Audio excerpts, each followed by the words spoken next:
તમે એક પ્રવચન જાહેર સભામાં આપેલું કે જુવાપુરાના ચંડોળા થવા ના દેવું હોય તો બીજેપીને વોટ આપો.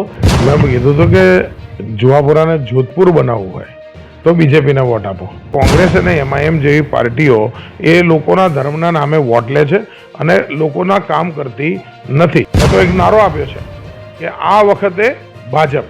એક વખત જોઈ લો શું ફરક પડે છે. એકવાર હિંમત કરો. મેં હાથ લંબાવ્યો છે, તમે હાથ પકડી લો. મારી ઓફિસે ઘણા બધા લોકો સામાન્ય નાગરિક આવતા હોય છે અને એમની આજુબાજુના માથાભારે તત્વો જ્યારે એમને હેરાન કરતા હોય તો મારી ઓફિસે આવતા હોય છે. હું તાત્કાલિક પોલીસને સૂચના આપું છું કે આ મારી ઓફિસથી ઘરે પહોંચે એ પહેલાં તમે એમના ઘરે પહોંચો.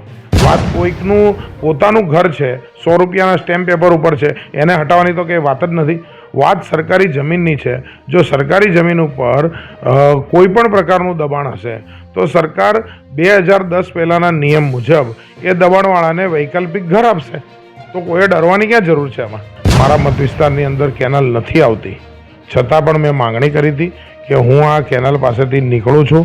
હું જોઉં છું કે એટલી કેનાલ એ રસ્તાથી નજીક છે કે આપોઆપ કોઈ અંદર પડી જાય તો એની ઉપર તાત્કાલિક દિવાલ કરી લેવી જોઈએ.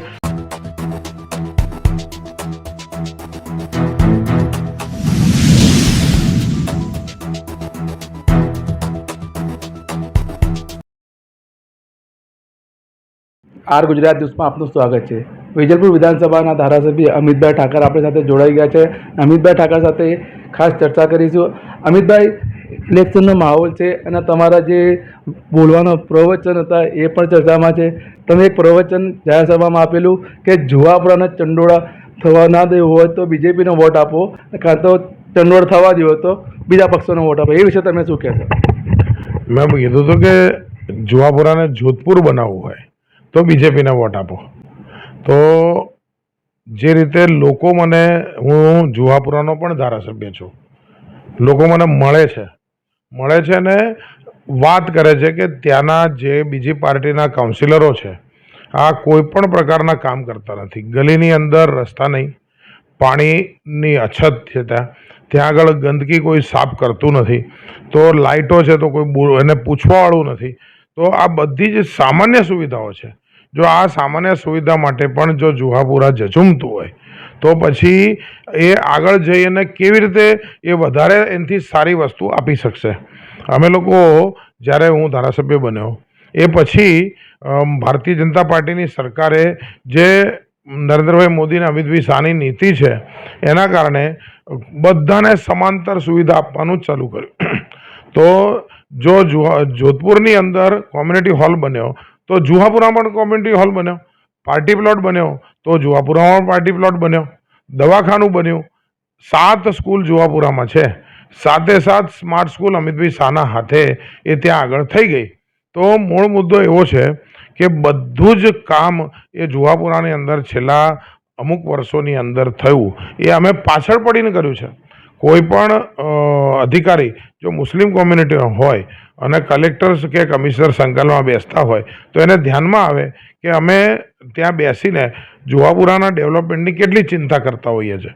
અમે ઈચ્છીએ છીએ કે એક એવો વિસ્તાર કે જે મારા 5 વોર્ડ છે મારા મત વિસ્તારના, તો 4 વોર્ડ જોરદાર ડેવલપ થાય તો 1 વોર્ડ શું કામ પાછળ રહી જાય. એ પાછળ રહી જાય છે એનું કારણ છે ત્યાં કોંગ્રેસ અને એમઆઈએમ જેવી પાર્ટીઓ એ લોકોના ધર્મના નામે વોટ લે છે અને લોકોના કામ કરતી નથી. જે રીતે ભારતીય જનતા પાર્ટી ત્યાં કામ કરવા માગે છે તો અમને ત્યાં ન તો કાર્યકર્તા મળતા હોય કે ન વોટ મળતા હોય, તો અમારી વચ્ચે પબ્લિકની વચ્ચે કનેક્શન શું?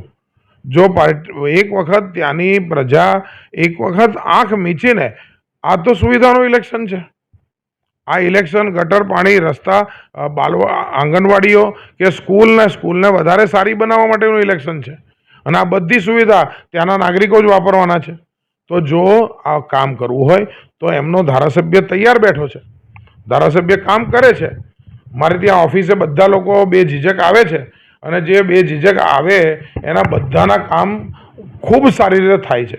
તો કામ કરતા હોય એવા લોકોને જરૂરથી મત આપવા માટે એક વખત વિચારવું જોઈએ. મેં તો એક નારો આપ્યો છે કે આ વખતે ભાજપ. એક વખત જોઈ લો શું ફરક પડે છે. તો અમિતભાઈ ઠાકર અને બીજેપી જો જુહાપુરાનો વિકાસ ઈચ્છતી હોય તો જુહાપુરામાં લોકલ ઉમેદવાર કેમ ના આપે બીજેપીએ? જે કાર્યકર્તા છે એ ભલે હિન્દુ કોમ્યુનિટીના હોય, પણ કાર્યકર્તા તો મક્તમપુરાના જ છે, બધા ત્યાંના જ નાગરિકો છે. તો જ્યારે કાલ ઉઠીને કોર્પોરેટર આ વખતે એક એસસી સીટ છે, બરાબર. એસસી સીટમાં તો કોઈ પણ પાર્ટીનો હોય, કોંગ્રેસનો હોય, એમઆઈએમનો હોય કે ભાજપનો હોય, તો કોઈ પણ હિન્દુ કાર્યકર્તાને જ વોટ આપવાનો છે. આ વખતે જુહાપુરા જો હિન્દુ કાર્યકર્તાને આપવાનો હોય તો જેની કોર્પોરેશન બનવાની છે કમસે કમ ત્યાંથી તો શરૂઆત કરે. જો ત્યાંથી એ શરૂઆત કરશે અને અમારા પક્ષની જેની સરકાર હશે એનો કાઉન્સિલર એ જુહાપુરામાં જો ફરતા હશે તો અનેક મુસ્લિમ કાર્યકર્તાઓ ત્યાં આગળ ધ્યાનમાં આવશે, ભાજપ સાથે જોડાશે તો ટિકિટ મળશે. આમાં ટિકિટ કોને મળતી હોય છે? જે પ્રજાની અંદર કામ કરે છે, જેને પ્રજા ઓળખે છે, જે પ્રજામાં લોકપ્રિય છે, બરાબર.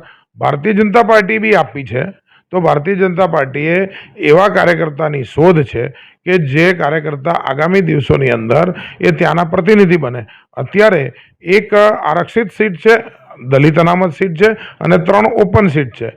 4 સીટ ઉપર ભારતીય જનતા પાર્ટીના 4 કાર્યકર્તા ઊભા છે. એકવાર હિંમત કરો, મેં હાથ લંબાવ્યો છે, તમે હાથ પકડી લો. મેં કીધું કે આ જુહાપુરાનો હું એમએલએ છું, તો કામ લઈને તો મારી પાસે આવો. હું તમારી પાસે ક્યાં બીજું કંઈ માગું છું? જે માગું છું એ જ માગું છું કે મારા વિસ્તારનો એક સંતુલિત વિસ્તારનો વિકાસ થવો જોઈએ અને હું વિકાસ કરવા તૈયાર છું. જો તમારા કોર્પોરેટર ચૂંટાઈને આવે તો ટ્રિપલ એન્જિનની સરકાર બને અને જુહાપુરાનો વિકાસ આગળ વધે, તમે એમ કહેવા માંગો છો? માનનીય નરેન્દ્રભાઈ મોદીએ જે યોજનાઓ બનાવી, બરાબર, તો આજે આયુષ્માન કાર્ડ હોય, હમણાં 1718 કરોડનો રસ્તોનો બ્રિજ જુહાપુરામાં માનનીય નરેન્દ્રભાઈ અને અમિતભાઈ શાહે ત્યાં બનાવ્યો. જુહાપુરાની સંપૂર્ણ નાગરિક ખુશ છે, બરાબર કે નહીં?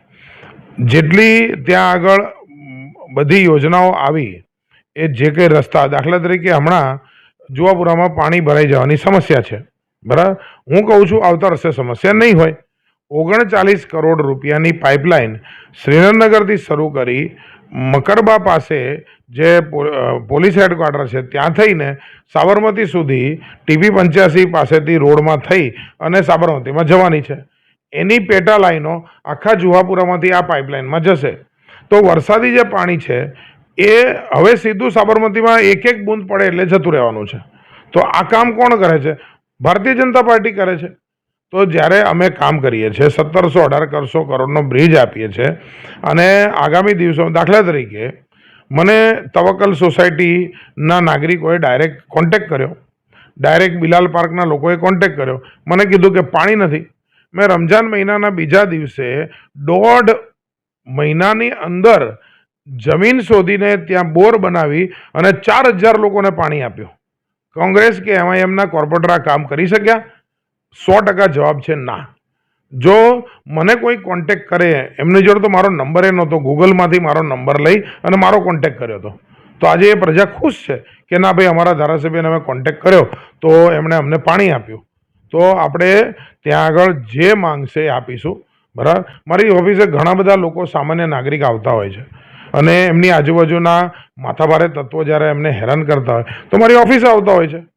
હું તાત્કાલિક પોલીસને સૂચના આપું છું કે આ મારી ઓફિસથી ઘરે પહોંચે એ પહેલાં તમે એમના ઘરે પહોંચો અને એમને જે બી એ લોકો હેરાન કરે છે એને તાત્કાલિક તમે સીધા કરો. તો લોકો બેખોફ મારે ત્યાં ઓફિસે આવે છે. મારે કોઈ ગુંડાઓ સાથે સંબંધ નહીં, મારે સીધો નાગરિક સાથે સંબંધ છે.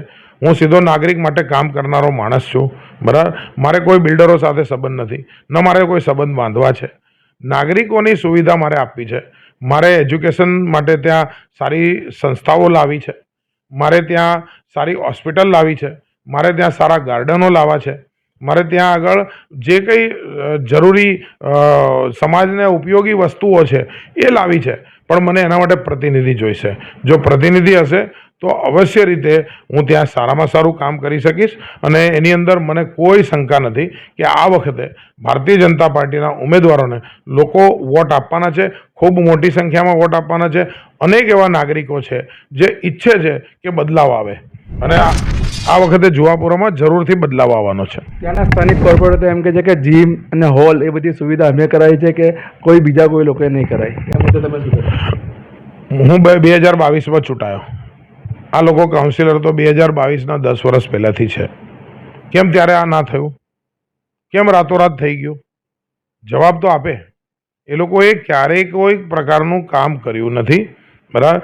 જે કામ અમે કરીએ છીએ એ કામને ત્યાં આગળ ગાય વગાડીને કહેવાનું કામ એ કરે છે. જનતાને બહુ ફરક ખબર છે કે ભાઈ આ કામ આ 2-3 વર્ષમાં કેમ થઈ ગયા. 39 કરોડની યોજના લાવી એમની ક્ષમતાનો વિષય છે. એ ધારાસભ્ય લોકલ હોય અને એક મારે ત્યાં પાણી ભરાય છે તમે મને આપો. શ્રીનગરના 27 ચેરમેનોને જઈને પૂછી આવો કે એ ચેરમેનો લઈને હું કમિશનર પાસે ગયો હતો. શહેરી વિકાસ સચિવને મેં વાત કરી, શહેરી વિકાસ મુખ્યમંત્રીશ્રીના હાથમાં છે એમને વાત કરી. એમણે ત્યાં આગળ 39 કરોડ આપ્યા. શાંતિપુરા પાસે પાણી ભરાતું હતું. ત્યાં આગળ માનનીય અમિતભાઈ શાહ અને ભૂપેન્દ્રભાઈની મદદથી 550 કરોડ રૂપિયા પાસ થયા અને ત્યાં જઈ અને છેક સાબરમતીમાં પાઇપલાઇન ચાલુ થઈ ગઈ. હવે પાણી આ વખતે ભરાયું નથી. શ્યામલ શિવરંજની 4 રસ્તાથી આખી નવી પાઇપલાઇન નખાઈ. બરાબર. અહીંયા કેન્યુકથી લઈ અને પ્રહલાદનગર ગાર્ડન સુધી સરસ મજાનો ઓલિમ્પિક રોડ 40 કરોડનો પાસ થયો છે. આસોપાલવથી લઈ અને પકવાન સુધી આઇકોનિક રોડ પાસ થયો છે. બરાબર. છેક સરખેજથી લઈ અને અક્ષરધામ સુધીનો એક આખો આઇકોનિક રોડ તૈયાર થઈ રહ્યો છે. બધે તમે પકવાન પાસે જઈને જુઓ, મોટા મોટા ગાર્ડનો રોડ ઉપર છેક સુધી બનવાના છે. તો આ બધું કામ ભાજપ કરે છે.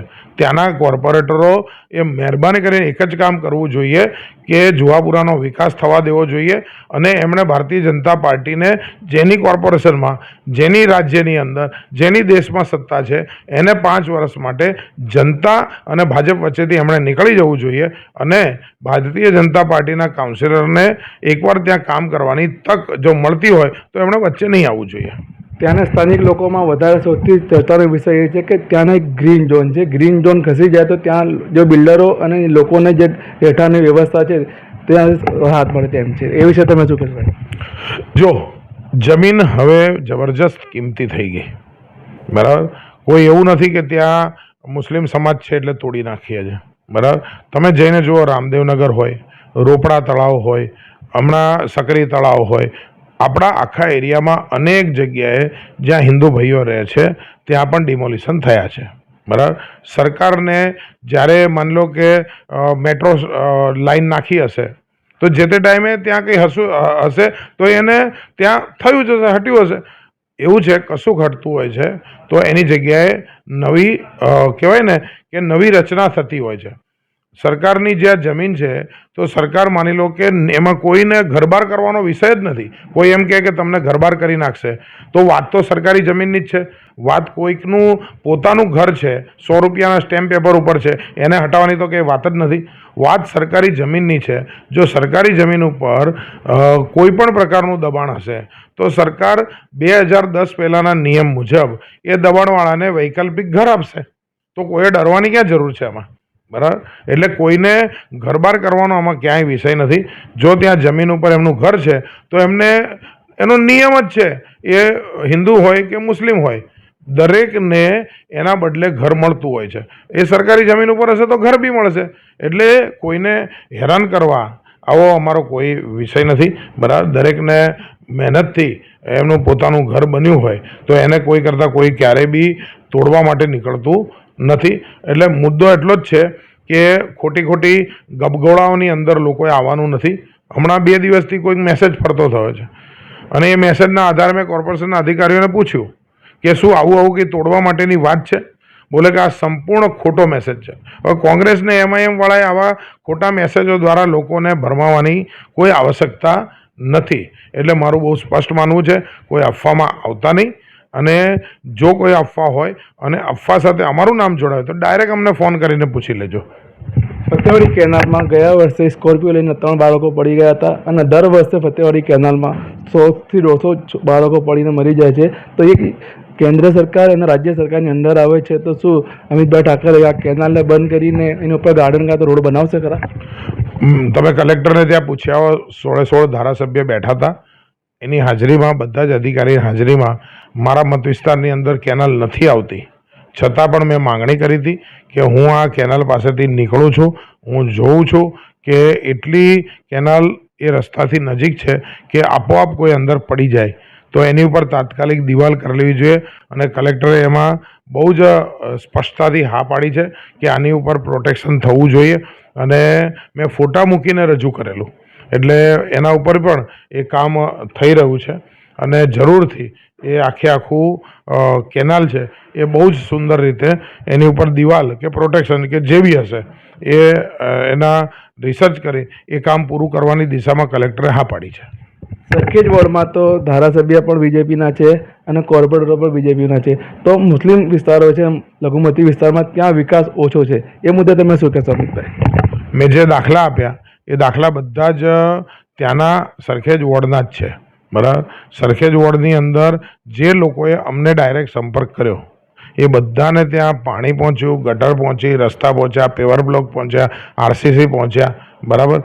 અને જે લોકો હવે રજૂઆત કરે, દાખલા કે ઇલેક્શનમાં મારું બધાને મળવાનું થાય છે, જે રજૂઆત કરે સામે જ અધિકારીને હું વાત કરું છું અને તાત્કાલિક એમના કામ પતાવું છું. એટલે કોઈ પણ પ્રકારનો ભેદભાવ નથી. અને ગટર, પાણી, રસ્તા, આરોગ્ય, શિક્ષણ આ બધામાં કેવી રીતે ભેદભાવ હોઈ શકે? સરખેજ તલાવ પર તમે સારું બનાવી નાખ્યું, સરખેજ તલાવને કેવી રીતે હવે બનાવશે આગળ, શું રણનીતિ છે? સરખેજ તળાવ અને સરખેજ રોજા આ બંને એ હેરિટેજ સિટી અમદાવાદ માટે એક ખૂબ મોટું એમ કહેવાય ને કે આપણને ઇતિહાસે આપેલું ખૂબ મોટું પ્રદાન છે. બરાબર. આને ડેવલપ કરવાથી ખૂબ મોટી સંખ્યામાં ટુરિસ્ટ અહીંયા આવશે. અહીંયા જરૂરથી સરખેજ રોજાને અમે ડેવલપ કરવાના છીએ અને એની અંદર ખૂબ મોટા પાયે ટુરિસ્ટો આવે, આજુબાજુના લોકોને રોજગારી મળે, એના ઉપર અમે કામ કરવાના છીએ.